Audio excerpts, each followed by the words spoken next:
Paris Gibson Square Museum of Art, also known as the Square, has grand visions for expansion in the museum's building. Go to Bat for the Square is our fundraising campaign to raise essential matching funds for the Montana Historic Preservation Grant to complete a bat mitigation, ethical exclusion, and cleanup in the attic space, and to repaint the exterior windows. Bats have been roosting in the attic space for over 50 years, between the months of June and September. This is detrimental to the storage of items in the space and for the building's structure. The Square needs many building improvements in the interior and exterior of this magnificent building that was built in 1896. A climate-controlled vault for the Square's permanent collection of over 1,000 works of art is of high priority. We need more space, a well-designed space, and storage furniture to keep this collection safe and preserved for generations to come. Please enjoy this video of a walkthrough of the attic space, the before and after. What you're seeing here are preliminary designs of what the space could look like for our permanent collection, and also a space for people to actually take tours and see the attic space for the first time. Please support this fundraising effort and help the Square's vision come true. Thank you.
I'm standing in the Wilder Gallery today, surrounded by amazing works of art, and I'm reminded of how much the artists here in Montana support Paris Gibson Square Museum of Art and help our community grow.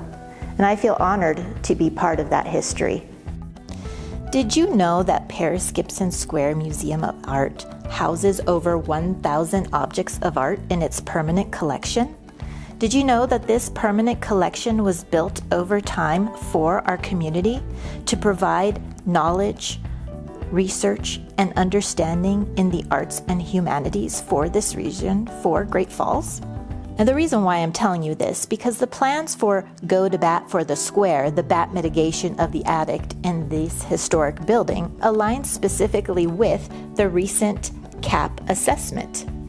The CAP assessment is the Collections Assessment for Preservation program administered by the Foundation for Advancement in Conservation under a cooperative agreement with the Institute of Museum and Library Services. This program or assessment of our collections and historic building is going to help us make future plans, build future goals, and provide progress for our community.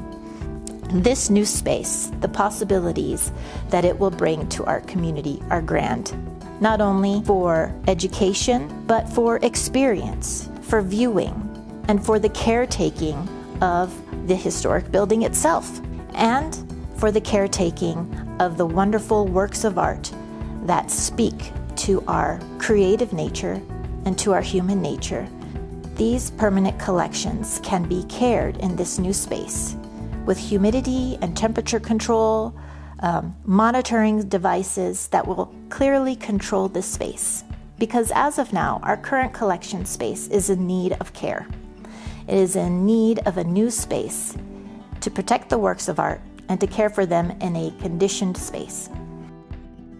I give to the Square because, to paraphrase a little bit of JFK, if the arts are the center of a civilization, I think this museum is the cultural center of our community.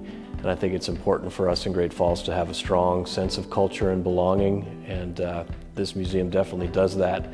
As an educator, I also love the fact that this is the original high school in town, and it's a historic building that we are able to still offer educational classes out of and keep the community involved. I love being able to come here and watch our third graders do our annual tours every year to see what a museum is all about. And I'm standing in a room where there's fantastic student artwork going on right now, and that's another thing that I love about this museum, is it still is able to work with kids and display student art. It's a fantastic place.